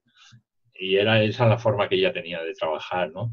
Pero bueno, ella insiste lo mismo, o sea, mientras ella estuvo en Inglaterra, ella decía, yo es que tenía tres, esto era un poco, dice, si queréis llamarlo como un hobby, dice, yo tenía una familia que mantener, 3 hijos, era viuda, joven, mis niños eran pequeños, yo tenía que trabajar, o sea, no, entonces digamos que mientras estuvo en Inglaterra ella tenía trabajos aparte, digamos, y esto era un poco, por llamarlo de alguna forma, su hobby, vamos a decir, ¿no? Cuando ella ya se dedica más de lleno ya a esto es cuando ya llegan a España, digamos, ¿no? A finales de los 80, ellos ya se establecen en España y ahí es cuando sí decide ella de alguna forma hacerlo, dedicarse a esto ya de forma más plena, digamos, ¿no? O sea, ya. Entonces ahí en Málaga, en donde ellos construyen su casa, eh, se pasaron, claro, llegaron aquí después de vamos a decir, una bancarrota, una situación económica bastante difícil que tuvieron allí en Inglaterra. Y bueno, llegan aquí con muy pocos medios, justo pues para comprar un terreno, construir con ayuda de familia, además. Cuando ya terminan de construir una casa que además ellos decían nunca entendimos el motivo de hacerla tan grande porque era una casa era un cortijo, bueno, un cortijo de ruido, ¿vale? Que quedaba solamente la base, las estructuras, paredes rotas, un cortijo de una casa abandonada, digamos, y levantaron la casa entera, pero grande, digamos, o sea, era una casa con 8 habitaciones completas, cada una con su baño, con completo, digamos. Ellos dos, además, o sea, yo era algo, cuando yo conocí, yo digo, o sea, parece mentira que cuando levantaron todo eso, ya tenía él, el segundo marido de Joyce, tenía 65 años y ella 58, cuando decidieron ponerse a construir semejante casa, ¿no? Luego, en su momento, luego después entendieron quizás el motivo de por qué construirlo tan grande, porque decían, no entendemos si para nosotros dos y para que alguno de nuestros hijos venga de vez en cuando a visitarnos, no entendemos que necesitemos una casa de 8 habitaciones, ¿no? Luego, de alguna forma, eso de alguna forma terminó siendo un centro donde iba muchísima gente cada día, digamos. Y digamos que ahí es cuando te digo que al llegar a España es cuando ella ya se da a conocer, digamos, como medium, porque durante unos años estuvieron construyendo la casa. En el momento que ya terminan, pues digamos en Fuengirola, que era el pueblo que les quedaba más cercano, pues era donde en esa zona hay una comunidad británica enorme, ¿vale? Entonces había grupos de meditación, había grupos de sanación, que digamos que se juntaban como cuando en Inglaterra, como cuando vivían allí en Gales. Digamos que lo único que aquí en Málaga, en Fuengirola, lo hacían en un garaje alquilado en vez de una iglesia, ¿vale? Pero digamos que era un poco hacer lo mismo, pero en un garaje que en una iglesia, ¿no? Y yo se dio a conocer un poco porque le invitaron para participar en una feria que se iba a hacer en Valencia. A través de esa feria, la revista Más Allá, de los años 90, principios de los 90, hace un artículo sobre ella, y a partir de ahí, digamos que ella se da más a conocer, ¿vale? Pero es ahí, en esa época, a lo largo de su vida, ella lo que dice, yo tenía 3 hijos que mantener, que sacar adelante. Dice, no sabía que tenía esta capacidad, dice, y la usaba, dice, sí que la usaba en contadas ocasiones, ¿vale? O sea, si ella sentía que podía ayudar a alguien específicamente con esto, dice, sí que lo hacía, dice, pero si no, no. O sea, si no era algo que no era algo, dice, no era algo que formara parte de mi día a día mientras yo vivía en Gales. Aquí, así como cuando llego a España, sí, dicen, durante mi estancia en Inglaterra, no. Y yo en todo esto, pues casualidades de la vida, que sería muy largo de contar ahora, aparezco en Málaga, en Fuengirola, y la amiga, digamos, que de alguna forma facilitó que yo llegara allí, conocía a Joyce, ya la conocía, y un día, sin decirme nada, me dice, oye, te voy a llevar a casa de unos amigos que tengo que te van a gustar y demás. Y yo conocí a Joyce así, o sea, me llevan una tarde a su casa, estaban ahí Joyce, su marido, fuimos y bueno, me hizo el retrato como miles de personas que pudieron pasar por sus manos, digamos, ¿no? Mi sorpresa fue, o sea, claro, yo dije, ¿cómo es posible que yo que lleve la pregunta que yo me hice en ese momento, digo, o sea, si yo que llevo toda mi vida, era joven todavía, pero digo, bueno, si yo que llevaba toda mi vida dedicado a esto, o me jactaba de estar dedicado a esto, nunca había oído hablar de ella, digo, como cualquiera que no oye de estos temas, pues como no tendrá ni idea de esto, ¿no? O sea, entonces ahí vino el motivo de la decisión de escribir un libro sobre la vida de ella y de su marido, que era sanador, porque yo decía, me parece mentira que yo, que de alguna forma estoy metido en este mundo, no había oído jamás hablar ni de esta técnica ni de ella. Digo, me daba pena, digo, que algo tan bonito no se conozca, ¿no? En Inglaterra debe ser mucho más habitual. Claro, aquí siempre, en España, siempre hemos sido más eh, a la hora de consultar, a la hora de, ay, quiero saber el futuro, aquí siempre hemos sido más de acudir a un tarotista, a una tarotista, digamos, ¿vale? Aquí la mediunidad, a lo mejor ahora sí, pero hasta hace unos años nadie pensaba en acudir a un medio, o muy poca gente, vamos a decir, ¿vale? Normalmente siempre que había gente interesada en saber el futuro o en cualquier tipo de esto, tú pensabas en un tarotista o una tarotista, ¿no? Sigues pensando, mucha gente dice, ay, voy a que me eche las cartas, no se te ocurre a lo mejor otra cosa, ¿no?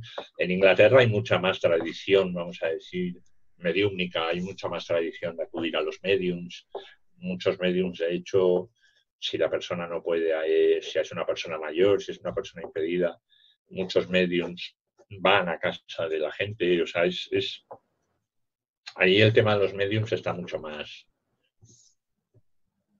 desarrollado, digamos. Aquí es más... ¿Cuántos dibujos has hecho en todos estos años, Sergio? Más. No los he contado. Yo llevo dibujando pues desde el año 2001, pues va a ser 20 años pronto. Miles, no sé, no sabría decirte. Miles, sí. Yo recuerdo la primera feria, por decirlo de alguna manera, volviendo un poco al principio, o sea, yo miraba los primeros dibujos y miro todavía los primeros dibujos y decía, con amistades, fíjate, que han quedado de aquel primer año, porque siempre se hacen amistades con la gente, ¿no? Y yo siempre digo, ¿qué valor teníais en admitir mis dibujos? Digo, porque eran terribles, ¿no? Y el miedo, vuelvo a insistir, el miedo que yo tenía a ese papel en blanco, ¿no? Luego, los dibujos han ido... ha habido mucha gente que me decía, ¿por qué no das clase? A ver, el retrato al fin y al cabo no deja de ser una técnica, ¿vale? Y hubo una época que me lo planteé, es decir, bueno, pues puedo aprender, igual que se aprende, igual que otra gente aprende a hacer retratos, ¿por qué no puedo aprender yo? ¿No? Y el caso es que entre toda esa gente que he conocido, que he ido conociendo a lo largo de mi vida, una de estas personas fue una profesora de arte de la Universidad de Bellas Artes de Sevilla, una persona a quien quiero mucho, que me conoció trabajando, digamos, de alguna forma haciendo el trabajo con ella. A ella le llamó la atención, dice, fui donde ti precisamente por la parte artística, digamos, ¿no? Como profesora de arte, dice, me atraía no había oído hablar nunca nada de esto, entonces como artista me interesaba ver cómo trabajabas, ¿no? Y hablando con ella, cuando luego ya, digamos, hice amistad con ella y me enteré que era profesora de Bellas Artes, claro, lo primero que le dije, no me podrías dar unas clases. Y ella me dijo, ella me preguntó si guardaba, digamos, dibujos míos desde el principio hasta el momento de que le conocí, ¿no? Le dije que sí, que no tenía todos, pero bueno, más o menos, todos no los tenía evidentemente, pero que más o menos sí que podía ir sacando de aquí y de allí y enseñárselos, ¿no? Me dijo, vale, enséñamelos, déjame ver para que vea un poco qué evolución has tenido dibujando, ¿no? Después de que se nos enseñó todo, me dijo, vamos a ver, me dijo Sergio, si tu trabajo fuera, tu trabajo, por llamar de alguna forma, si tu labor fuera ser retratista, ¿vale? Como los que se ponen en el paseo a dibujar o como los que... Dice, si fueras retratista, lo que entendemos como un retratista, dice, evidentemente sí que te daría unas clases, ¿vale? Porque sí que está claro que hay cosas que tienes que mejorar, evidentemente, ¿vale? Sigo sin saber dibujar, sigo sin haber dado una clase, ¿no? Pero ella me dijo, conociendo tu trabajo como lo he conocido, sabiendo lo que es y sabiendo lo que haces, dice, creo que tus dibujos son válidos. Dice, es mi opinión, ¿eh? Como dice mi humilde opinión, que la puedes tomar, la puedes dejar. Dice, creo que tu trabajo es válido. Dice, y me dijo, y el miedo que a mí me da, dice, porque claro, no deja de ser una canalización lo que estás haciendo mientras dibujas. Dice, evidentemente se nota que no hay técnica, que no tienes técnica, se nota, ¿vale? Dice, el miedo que a mí me da, me dijo ella en ese momento, dice, a mí el miedo que me da es que si yo te enseño esa técnica, que soy profesora, te lo puedo enseñar, dice, que tú te centres más en la técnica que en la canalización. Dice, entonces dice, a lo mejor tus dibujos mejorarán, pero tu canalización pierda. Entonces me dice, eso ya lo dejo a tu decisión, ¿no? O sea, que los dibujos pueden mejorar, sí, no hay ninguna duda. Que para lo que haces son válidos, me dijo, bajo mi opinión lo son. Y más si voy viendo y me dices que de alguna forma los dibujos van cambiando por sí solos, porque no puedo explicarlo de otra forma, ¿vale? Yo sí voy notando esa evolución, supongo que a base de ir dibujando, pues se va. Pero cualquier cambio que se vaya dando se produce de forma automática, no lo produzco yo, me refiero, no doy una clase, no, simplemente yo mismo me doy dando cuenta de cómo esos dibujos van cambiando, vamos a decir, ¿no? ¿Y cuál es la reacción de la gente? ¿Existe un patrón que se repita? Las reacciones son tan diferentes como personas hay en el mundo, ¿no? Y Hay un eh, poco de todo, hombre. sí, Sí que, sobre todo cuando reconocen nada más, porque a veces se da el reconocimiento instantáneo, a veces no, ¿vale? No siempre, no voy a decir que todo el mundo reconoce nada más enseñarlo, porque no es cierto, ¿vale? Eh, a veces sí, a veces nada más ver el dibujo, incluso antes de acabarlo, la gente sabe a quién estoy dibujando. Hay otras veces que, a veces, porque en el caso de familiares, normalmente aparecen más jóvenes de cómo fallecieron, ¿vale? ah, Yo sí, supongo que es, sí, o sea, si alguien, vamos a decir que falleció con 80 años, por poner un ejemplo, lo normal es que aparezca en el dibujo a lo mejor como cuando podía tener 50, en la cincuentena más o menos, ¿vale? O sea, aparecen más jóvenes.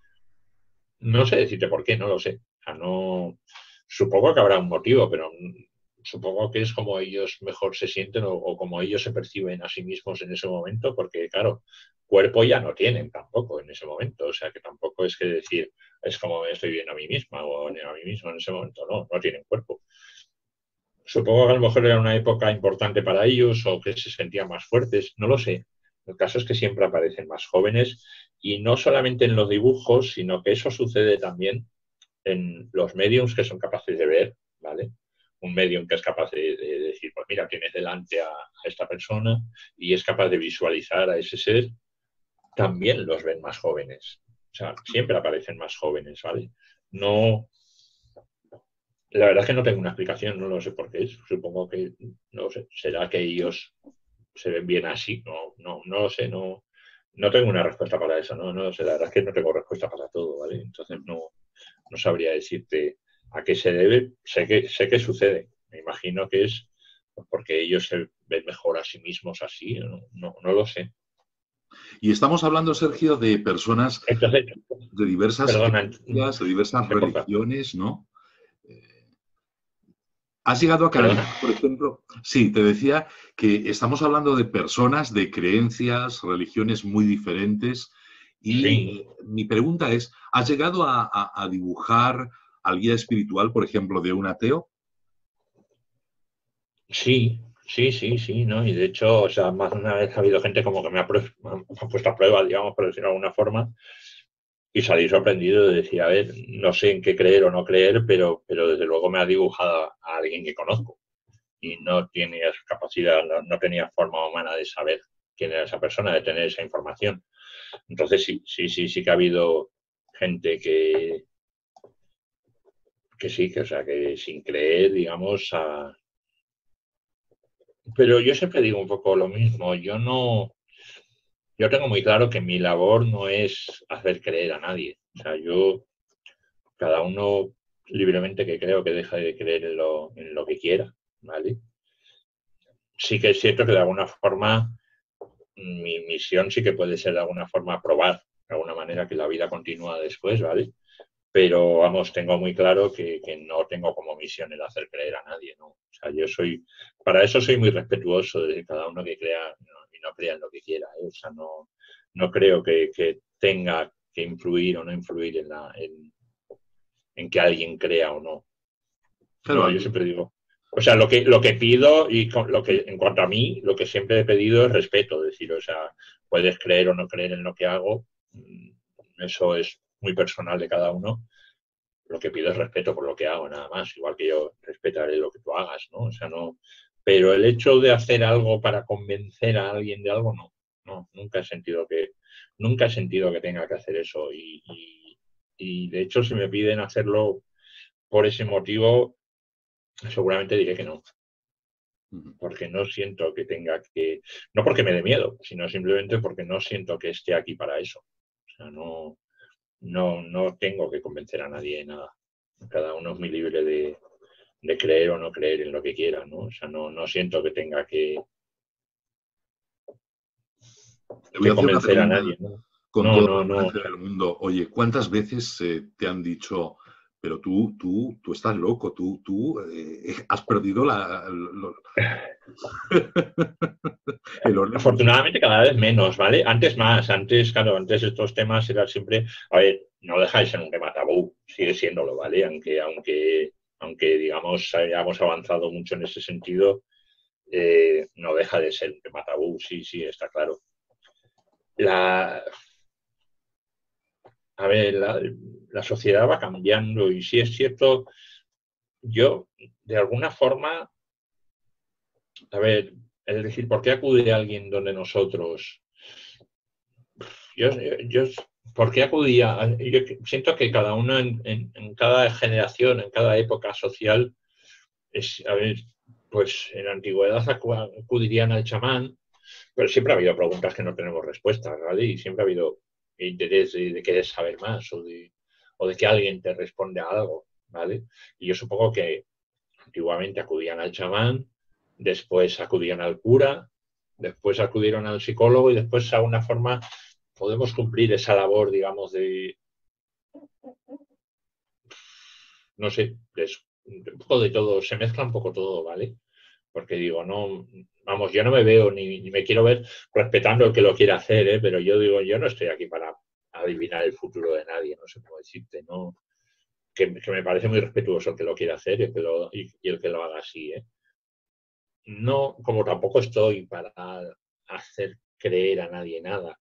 Yo digo, bueno, el que quiera venir donde mí es porque siente, vienen de todo, vienen por curiosidad, vienen porque creen y realmente quieren establecer ese contacto o percibir quiénes están ahí. Sí que es cierto que cada vez hay más interés en la gente o hay cada vez, eh, la gente cada vez se pregunta más. Hay una pregunta que mucha gente se la hace, que es, ¿para qué estoy aquí? ¿No?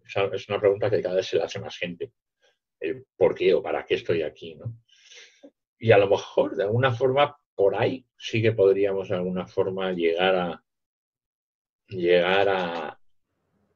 a orientar, podríamos decirlo de alguna forma, a la persona, el darle una orientación a lo mejor de por qué o para qué está ahí. Es que, a ver, el interés por el que viene cada persona sí que es muy personal y muy diferente, pero en general sí que te digo que se nota esa. O sea, ya la gente no solamente se acerca por el, ay, quiero saber el futuro, que lo hay, ¿eh? O sea, hay gente que dice, oye, quiero saber qué me dicen mis guías sobre esto, ¿vale? Pero también hay mucho interés en gente de decir, ¿cómo puedo evolucionar mejor como persona, ¿no? Cada vez hay más interés en ese sentido, lo cual me parece bueno, ¿vale? Independientemente de que creas en el más allá, ¿no? Entiendo que el que viene donde mí es porque cree en el más allá, entiendo. Pero vamos, sería válido igualmente para el que no creyera, o sea, el decir cómo puedo mejorar como persona, cómo puedo evolucionar, ¿no? Cómo puedo avanzar. Entonces, por ahí sí que creo que podemos dar una orientación o que los guías pueden dar una orientación. Yo no dejo de ser un mero intermediario, ¿no? Por ahí es posiblemente donde pueda estar más nuestra labor, que insisto, a lo mejor esa labor antes la hacían los curas, ¿vale? Pues cuando no había nada de esto, la gente iba a confesarse, sigue haciéndolo, los curas siguen estando ahí, pero vamos, antes no había otros, digamos, antes no había nadie más donde acudir, ¿no? Hoy día, digamos, pues siguen estando los curas, puede haber psicólogos, puede haber, y de alguna forma podemos estar nosotros, ¿no? Cada uno un poco podemos tener un. Y posiblemente por ahí puede estar nuestra, o esa es mi visión, ¿vale? Yo planteaba al principio, Nadie quita el sitio a nadie, ¿no? Sergio, planteaba al principio que todo esto es un enigma y decía que Sí, quizás por algún supuesto, día sigue siéndolo. O sea, la ciencia pueda descifrarlo, ¿no? ¿Tú opinas igual? a ver, por eso cuando alguien me pregunta lo que veo, lo que siento del otro lado, yo siempre digo lo mismo, es mi visión, es mi opinión. O sea, recalco mucho eso porque, a ver, yo no he estado en el más allá, no sé cómo, estando en este plano, en otras vidas sí, pero ahora no he estado. O sea, entonces me baso en mi creencia, no sé, en mi experiencia, en lo que voy percibiendo. La ciencia va avanzando. O sea, yo, al final, mi opinión de todo esto es que al final no hay nada paranormal. Lo que llamamos paranormal ahora, lo paranormal no existe. Lo que pasa es que todavía no tenemos los medios suficientes para, digamos, científicamente demostrarlo o medirlo, vamos a decir más que nada, ¿vale? Pero bueno, la ciencia va avanzando. O sea, eh, hoy día se puede radiografiar el cuerpo humano y ver los huesos sin que los podamos ver. ¿Por qué? Porque hemos encontrado unas máquinas que pueden hacer los rayos X y aparecen los rayos y aparecen los huesos por detrás, ¿vale? Con todo eso quiero decir que la ciencia va avanzando y la ciencia seguirá avanzando y seguirá encontrando respuestas a aquello que llamamos paranormal, ¿no? Para mí todo es normal, lo que pasa es que no tenemos los medios suficientes todavía para medirlo, ¿vale? Y lo que percibo de esto es que según la ciencia vaya avanzando, pues seguiremos encontrando respuestas a cosas que hoy día todavía no tenemos, ¿no? Se Y estarán podremos... preguntando aquellas personas que nos ven, Sergio, Sí. cómo irá el retrato, qué mensajes habrás recibido después de toda esta conversación que llevamos. ¿Estamos en disposición de Bueno, el conocer algo? retrato más o menos ya está acabado, ¿vale? Sí. Es una mujer. Es una mujer. Uh-huh. Espérate, déjame acabar un segundito, 4 cosas Sí, sí, sí. y ahora te lo enseño, ¿vale?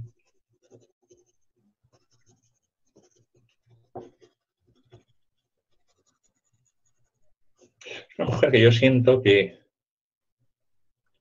de alguna manera, siendo tu niño, de alguna manera cuidó de ti. O sea, que es alguien que de alguna forma se relaciona con tu infancia, digamos. ¿Vale? No quiero decir que fuera tu madre, pero sí de alguna forma cuidó, en algún momento cuidó de ti.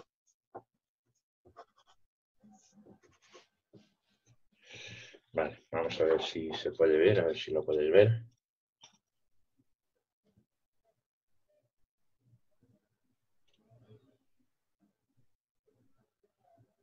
Lo veo perfectamente, Ajá. pero no reconozco. No reconozco. Vale. Diría que es por la familia de tu madre. Sí Ajá. que, sí que creo que es por ese lado de la familia. Y posiblemente por su característica o por cómo sea alguien pues, de la generación de tu abuela, ¿vale? Más que de tu madre. Por el peinado, yo iría un poco más quizás a la generación un poco anterior a la de tu madre, ¿vale? Es más. Uh-huh. ¿Tu abuela la conociste, la madre de tu madre? No, No. no.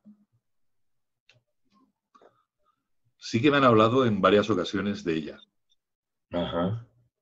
No es la primera vez, De tu no madre. es la primera persona Ya. que me habla de esa señora. Ajá. Uh-huh. A ver, era una señora de carácter fuerte y yo creo que la familia de tu madre en general son personas de carácter, no de mal genio, pero sí de carácter, sí Sí, sí, sí. muy activas, gente muy trabajadora, muy activa, muy de hacer, muy de estas mujeres, sobre todo, los hombres también, pero especialmente las mujeres, muy de las que sacaban mucho la familia adelante, digamos, ¿vale?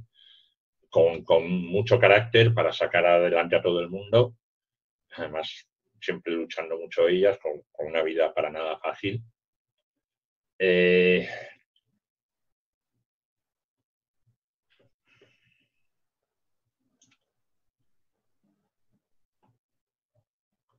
no, no creo que trabajaba en un mercado, pero sí que la veo mucho, la veo mucho con verduras, con Sí. alimentos, con comida, con verduras, o sea, no sé si trabajaba en un mercado, pero No, sí que la no, no. veo muy relacionada con verduras. Sí, sí, esto último sí es cierto. Vale. Eh, ¿A ti te gusta cocinar?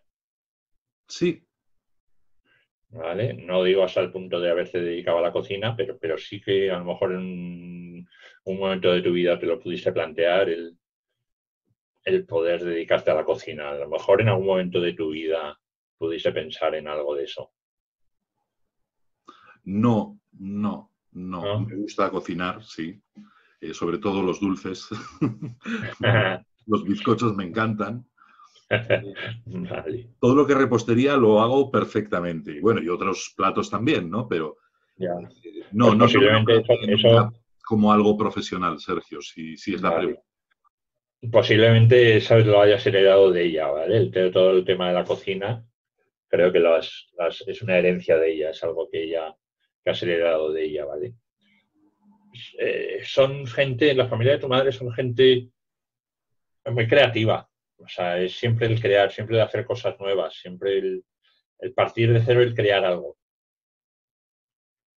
Es Sí, algo que le identifica mucho a la familia de tu madre. Son creadores, son... aparte de lo que te digo, sois gente con esa capacidad de crear, con esa capacidad además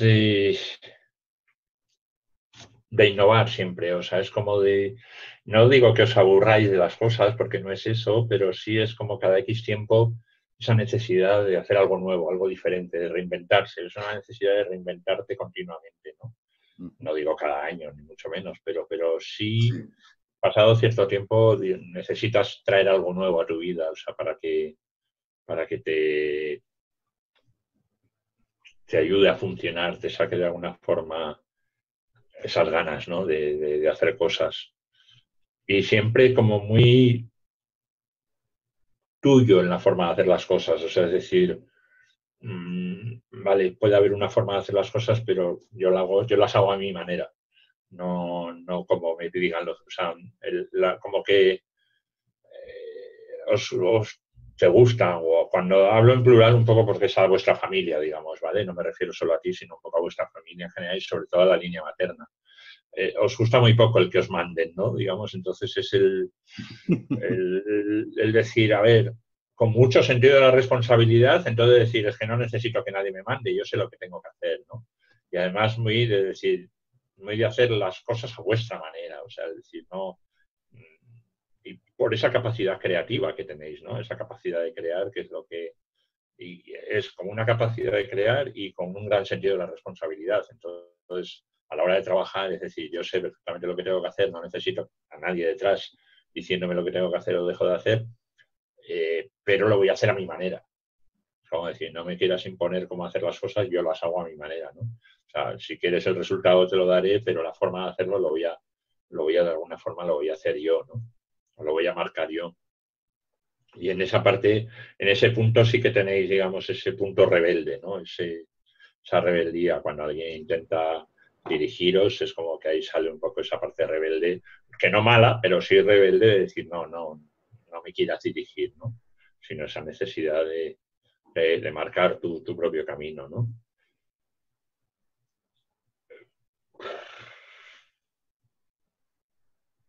Sois personas seguramente, posiblemente por esa misma forma de ser, o sea, desde luego vuestra vida va a ser todo menos plana. O sea, ¿por qué no? Porque siempre vais pues, ir muy de arriba abajo, hombre, intentando caer las menores veces posibles. Pero a veces el que arriesga se cae a veces, ¿no? O sea, el que no le pasa nunca nada posiblemente es porque no se mueve mucho, ¿no?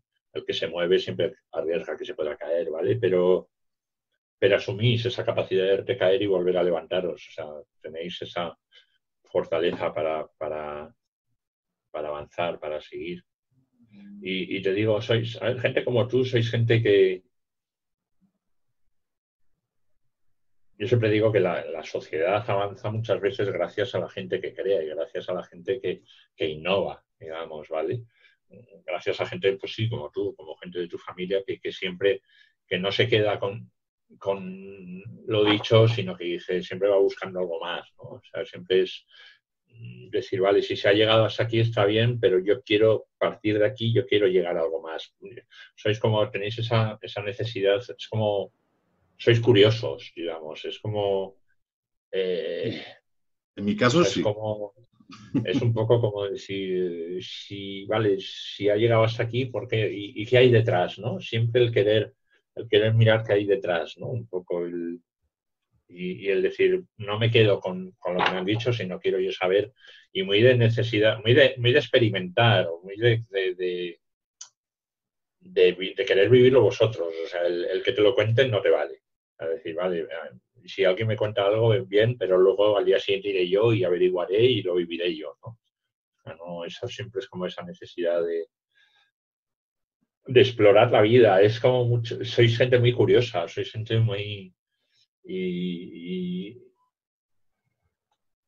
a ver, no quiero decir sin miedo, siempre ese punto de miedo está, pero vamos, no un miedo que te paraliza, sino un miedo que te da respeto, es decir, bueno, ante lo desconocido hay un respeto, no miedo. O sea, no, no es un miedo que te paraliza y te dice, no, no, no, no, no vayas ahí, ¿no? Sino dices, no, voy con miedo, voy con cuidado, pero voy. ¿Vale? Eh,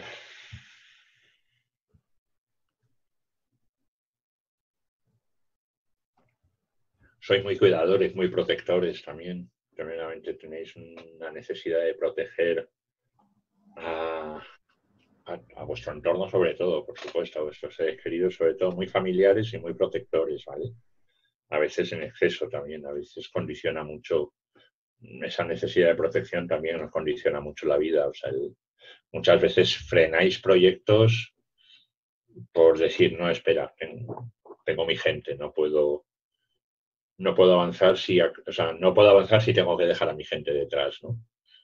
Es siempre como un poco el decir, o si avanzo, siempre será con un pie detrás, asegurando que toda mi gente está bien ahí, ¿no? O sea, es como ese sentido, con un sentido de responsabilidad, digo, muy, muy alto, sobre todo, y de cariño al mismo tiempo también, ¿no? No, no imponiendo, porque yo creo que sí que es cierto que tenéis carácter fuerte, entonces a veces puede parecer impositivo, pero no es impositivo, no es querer imponer, es desde el cariño, no sé cómo decirte, no es obligar, sino desde esa necesidad de querer lo mejor para tu gente, el que a veces puede parecer impositivo, pero no, realmente no lo es. No, el ánimo no está en imponer, sino en el querer cuidar.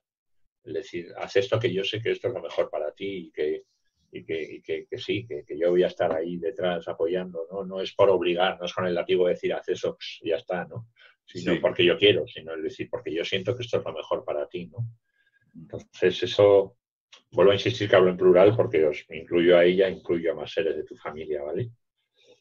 Que al mismo tiempo también condiciona mucho, porque te vuelvo a decir, es como nunca llegáis a estar libres para decir hago lo que yo quiera, pese a quien pese, ¿no? O sea, haré lo que yo quiera, pero siempre sabiendo que los que están detrás ahí están, ¿no? No cuento con ese nosotros, no cuento con yo, ¿no? O sea, a la hora de pensar en hacer algo, es partir de nosotros, no de yo solo.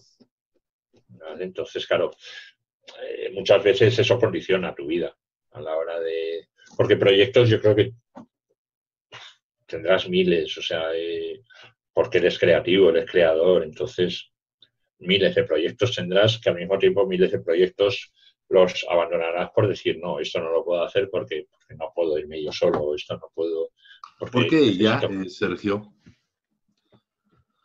¿Por qué ella aparece en este Porque momento? ella, a ver, mi idea no existe, mira, me gusta expresarme con las manos, ¿vale?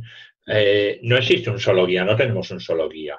Mi visión es que antes de, a ver, yo creo, por supuesto, creo que hay vida antes de nacer y que hay vida después de morir, ¿vale?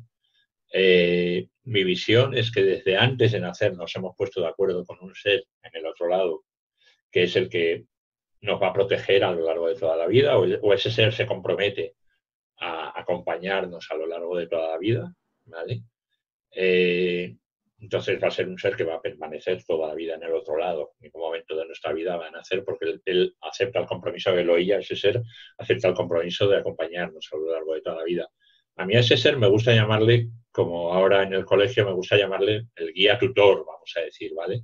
igual que en los colegios los niños tienen tutores, ¿vale? A lo largo del curso, que va a ser el que le haga el seguimiento, ese profesor va a hacer el seguimiento, le dé clase o no, de esos alumnos, ¿vale? Entonces, de alguna forma, ese guía va a acompañarnos en ese curso, ¿vale? Y a lo largo de la vida van a ir apareciendo distintos guías, distintos maestros o profesores, podríamos llamar, que son los que van a venir a ayudarnos en cosas más concretas, ¿vale? Nuestras necesidades, afortunadamente, no son las mismas con 10 que con 20, que con 30, que con 50, que son con 60, ¿vale? Nuestras necesidades van cambiando y ellos están para apoyarnos en esas necesidades que van surgiendo a lo largo de la vida. Como te decía antes, no tenemos un solo ser, tenemos varios. Lo que pasa es que, claro, si intentamos verlo como decir, a ver si todos tuviéramos a la vez un número de guías hablándonos a la vez, Sí. sería como muy caótico, ¿vale? O sea, tú imagínate 20 personas intentándole hablar a toda a la vez, intentándole aconsejar a la vez a una, sería un auténtico caos, ¿vale? Entonces, mi visión, vuelvo a decir siempre, mi visión es que esos 20, por llamarlo de alguna forma, por ponerle un número, se juntaran antes, analizaran tu vida, vamos a decir, y decir, vale, ¿cómo está Juan Carlos ahora? Pues está así, ¿vale? ¿En qué creemos que le podemos nosotros desde aquí ayudar? En esto, ¿vale? Vale, una vez que ya han decidido de alguna forma en qué creen que te pueden ayudar o dónde creen que pueden ellos apoyarte más, entonces es como decir, vale, de todos los que estamos aquí, ¿quién se siente más preparado para hacerlo? De entre todos ellos saldrá uno, ¿vale? Ese es el que yo entiendo que dibujo.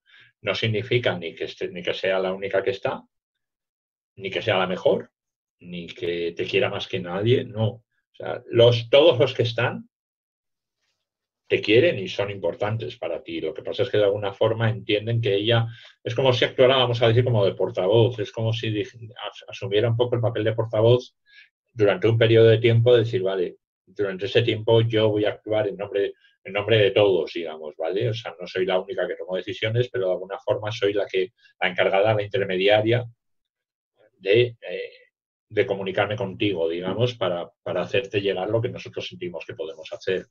Yo siempre digo que los guías siempre van a intentar comunicarse con nosotros. Es decir, si tus guías te quieren transmitir algo a ti, al primero que van a intentar transmitírselo es a ti, ¿vale?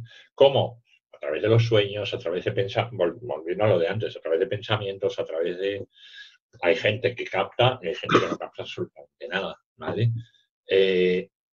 Si ellos ven que no consiguen hacerte llegar la información, lo que van haciendo es ampliando el círculo. Amplían tu círculo, o sea, van encontrando personas a tu alrededor que alguno sea capaz de transmitirte esa información. En el momento que aparece esa persona, la información llega y ya está, digamos, ¿no? Sí, una pregunta, Sergio. ¿Has percibido a lo largo de toda la conversación, mientras estabas dibujando ese retrato, algún nombre propio de persona, de lugar, de objeto? A ver, los nombres sí que te tengo que decir que no me llegan, ¿vale? O si me llegan, no tengo la seguridad de que sea ese. Los nombres sí que te digo que no. A veces llegan, pero no tengo la seguridad de que sea así, no lo sé, ¿vale? Entonces, cuando no estoy seguro de algo, prefiero decirlo no.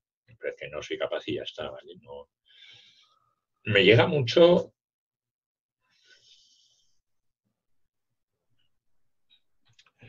¿Tiene familia que venga de la parte de Cantabria, León, un poco esa zona norte? Puede ser Castilla-León, el norte de Castilla-León o Cantabria ya, un poco esa zona. Cantabria. Puede ser desde Valencia... Yo soy cántabro. Cantabria, lo que más me llega es Cantabria, ¿vale? Pero podía ser Cantabria, podía ser el Pero si es norte de por la parte Castilla. de mi madre, sería Asturias. Vale, o no, por ahí podría ser, no lo ubicaba perfectamente, ¿vale? Porque esa mujer viene por ahí, o sea, esta mujer viene del norte, o sea, viene si ubico en el norte, si la ubico en el norte, en una zona montañosa, digamos, o sea, por eso la ubico más en el norte. ¿No es una zona de costa o es una zona montañosa? montañosa. Aunque fuera ahí a la costa, pero había montaña cerca, desde luego. A lo mejor una vez podía ir a la costa, pero vamos. Hombre, no digo que estuviera en medio de los picos de Europa, ni mucho menos, ¿eh? Podía ser más hacia la costa, pero no creo que era un pueblo costero. ¿Vale? Tampoco digo que era una aldea aislada en medio de los picos de Europa, tampoco, pero vamos. Pero sí que la ubico por ahí. Muy bien. Y yo creo que tú muchas veces te planteas una hora, pero a lo mejor más adelante el mudarte para allí es una idea, un proyecto que puedes tener. No ahora, no a día de hoy, no un proyecto cercano, pero a lo mejor un proyecto a largo plazo sí que te puedes plantear si no mudarse definitivamente, sí pasar temporadas largas allí, por esa zona. Sí. Estás en lo correcto. Estás en lo correcto. Vale. Percibo mucho también, aparte de ella, estoy percibiendo todo el tiempo muchísimo a una chica, pero una chica joven. ¿Tienes alguna hermana, prima, amiga, puede ser alguien importante, cercana para ti? Porque la veo todo el tiempo también alrededor tuyo, ¿vale? No la he dibujado, pero sí que quiere hacerse presente, sí que quiere decir que está ahí contigo, ¿vale? Y ella sí que era alguien importante para ti. Sí. Ella sí que era alguien con mucha... Es importante, o sea, de estas personas con quien hay una confianza muy importante y que siempre cuentas con esa persona, ¿no? Para contaros cosas. Y Sí, sé dice, estoy ahí, sabes que estoy ahí y sabes que, a quién te que refieres seguimos hablando, perfectamente. ¿no? O sea, y sigues hablando con ella, mentalmente sigues hablando y dice, te escucho, dice, aunque no me sientas, estoy ahí, ¿vale? No he dejado nunca de estar, Me dice. llama la atención que digas que es una persona joven, porque efectivamente murió muy joven. Pues está ahí.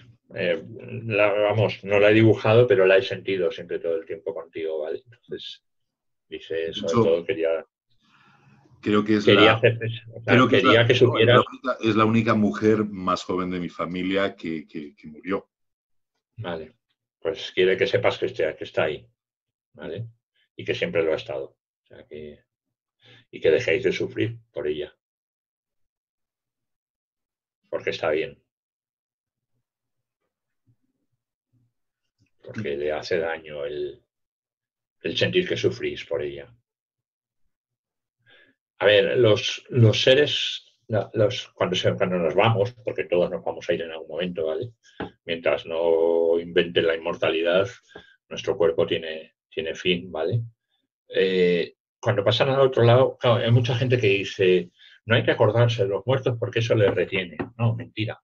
A ver, ¿cómo, si partimos de la base de que creemos que algo de nosotros queda y que ese algo además se acuerda de quién es, de quién fue, de quiénes son sus seres queridos, ¿cómo no va a querer que nos acordemos de ellos? Por supuesto que quieren. Lo que no quieren es vernos sufrir. O sea, es como si tú te fueras de viaje, es algo así como si tú fueras de viaje, digamos. O sea, si tú te vas de viaje, ¿tú quieres que tu familia se olvide de ti? No. ¿Tú quieres que tu familia no hable de ti? No. Lo que no quieres es que sufran. O sea, lo que no quieres es que tu recuerdo les cause sufrimiento. Eso es lo que no quieren. Pero como no van a querer que nos acordemos de ellos, por supuesto que quieren. Vamos, para ellos es algo bonito, o sea, es algo... Y vuelvo a insistir, el que nos acordemos de ellos en ningún momento va a significar que los vamos a dejar atrapados. No, no, no. Ellos hacen su evolución, lo que tengan que hacer. O sea, lo que tengan que hacer lo van a hacer ellos, nos acordemos, no nos acordemos, lo van a hacer igual. Lo que pasa es que, evidentemente, eh, es pensar, es decir, o sea, lo que no quieren hacer es hacer sufrir a sus seres queridos, digamos. A ver, todo el mundo entiende que un duelo es necesario y es importante y además psicológicamente los duelos son buenos pasarlos, ¿vale? No es malo, no es bueno el reprimir un duelo, ¿vale? Porque es como una herida ahí que no cierra nunca, ¿vale? Pero evidentemente, claro que van a entender que vivir el duelo o sea, que vivamos ese duelo y ese duelo es necesario. Pero que vivamos toda la vida con ese dolor y con ese recuerdo, no, a ellos eso sí que no les hace bien. Como no nos hace bien a nosotros eso tampoco, ¿no? Y entonces vuelvo a insistir, podemos pensar en nuestros seres queridos todo lo que queramos y si es con alegría, pues mejor todavía, ¿no? Sea, fueran cuales fueran las circunstancias de su muerte, ¿eh? Da igual. Eh, lo importante es que el recuerdo de ellos intente ser lo más bonito posible, ¿vale? Dentro de que el dolor acompaña muchas veces y sobre todo cuando se van jóvenes, pues todavía causan mucho más dolor, ¿vale? Porque no esperas que se vayan tan pronto nadie, ¿no? Pero, pero bueno, lo que intentan transmitir todos ellos todo el tiempo es el estamos bien. Todo el tiempo intentan transmitir eso, ¿vale? Tampoco quiero decir con eso de que todo el mundo espiritual sea el mundo de Yuppie maravilloso, fantástico. No, en el mundo espiritual hay de Bueno, todo, me como aquí. imagino que habrá de todo, ¿no? Hay de todo, como aquí, ¿vale? Hay Aquí, bueno, malo, regular y de todo, claro. ¿vale? Pero bueno, dentro de la evolución normal, pues va a llevar una evolución más o menos dentro de lo que sea, pues normal, ¿vale? Luego, todo va a depender mucho de los actos que hayamos cometido, ¿vale? O sea, al final todo es causa-efecto, digamos, ¿vale? O sea, toda acción tiene una reacción. Entonces, todo lo que vayamos haciendo, eso, o en este plano o en otra, o en otro, de alguna forma surtirá un efecto. Mira, yo me acuerdo ahora un caso que suelo contar también que le sucedió a Joyce, porque creo que explica muy bien esto. Una vez fue a su casa un matrimonio inglés que había ido allí a Málaga de vacaciones y se fue, le habían hablado de Joyce, fueron a su casa a hacerse la consulta. Joyce no les conocía de nada y empezó con él y dice, según iba haciendo el dibujo, dice, Sergio, no le puedes imaginar lo mal que lo pasé. Dice, porque era todo el tiempo como en media cara, como, dice, además nunca me había pasado, dice, porque para ella los retratos eran luz siempre para ella, ¿vale? Y dice, y en este caso, todo el tiempo era negro, negro, negro, negro, o sea, como además lo iba dibujando y como una sombra muy negra, que fíjate hasta qué punto que cuando terminó el dibujo le pidió perdón al hombre que tenía delante, le dijo, mira, lo siento mucho, acabo de dibujar a un oficial nazi.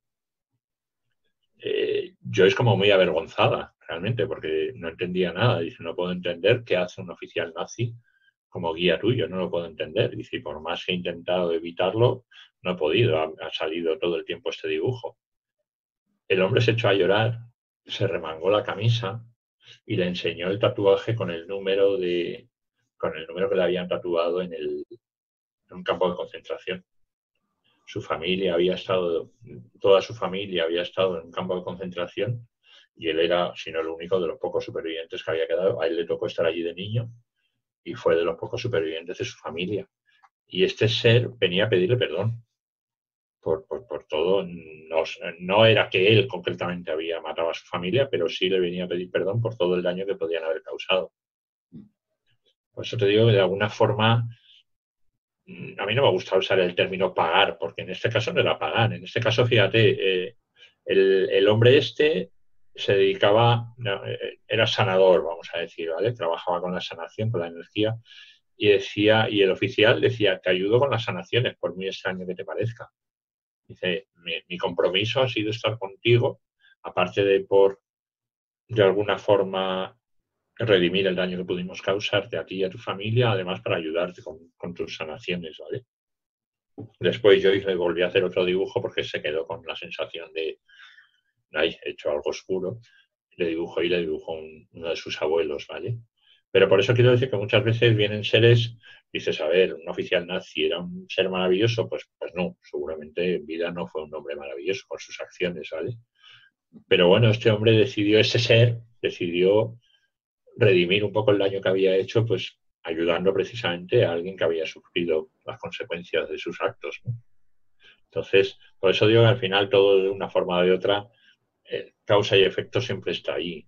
No me gusta usar el término pagar porque parece como el término pagar le veo una connotación negativa. No creo tampoco que sea así. No creo que sea como un castigo, sino al revés. Creo más bien que es una decisión personal. O sea, En el otro lado eres consciente de lo que has hecho y personalmente decides reponer el daño que has podido causar. Pero tú mismo, no porque haya nadie, una autoridad obligándote a hacerlo, ¿no? Sino tú mismo decides que de alguna forma tienes que reponer ese daño que has hecho, ¿no? Pero es algo que decides tú, no una autoridad espiritual que te obliga a hacerlo. Sergio, ha sido un verdadero placer conocer toda tu historia, especialmente la última parte de esta conversación, porque en el fondo sí que me ha emocionado porque, bueno, hay cosas que yo conozco, pero que tampoco son cuestiones para tratar de una forma No, pública, ¿no? Pero personal. Sí. sí puedo decir que Sergio, eh, aunque yo no haya reconocido ese retrato que tiene su lógica, Sí te Sergio, pido que lo enseñes a la gente más mayor que quede en tu familia, ¿vale? sí que ha dado en el clavo de ciertas cuestiones que son ciertas. O sea, son tal como él las ha dicho. Entonces, lo dicho, que espero poder reencontrarme contigo en algún momento, Espero charlar que sí. y que, bueno, pues tengas un confinamiento lo más positivo posible, porque yo En creo que ello estamos. estarás deseando, bueno, salir a hacer retratos, aunque también los haces vía virtual, ¿no? Sí, lo puedo hacer vía virtual. Me gusta siempre que puedo hacerlo en persona, porque bueno, siempre es el contacto personal, siempre tiene esa magia que las pantallas no tienen, ¿no? Pero bueno, a ver, es una posibilidad que tenemos ahí, porque hay que cerrarla, ¿no? Aunque bueno, soy más del contacto personal siempre que se puede, ¿no? Y por eso viajo, por eso sigo viajando, ¿no? Por todos lados, siempre que puedo. Soy consciente ahora de que no se puede ni por mí ni por el resto de la gente. Entonces, bueno, cuando se pueda, pues ahí volveremos de nuevo a la carretera, digamos, ¿no? Muy bien. Pues lo dicho, muchísimas gracias y un placer, Sergio. Gracias a ti por esta entrevista, bueno, por permitir que contar esa historia, ¿no?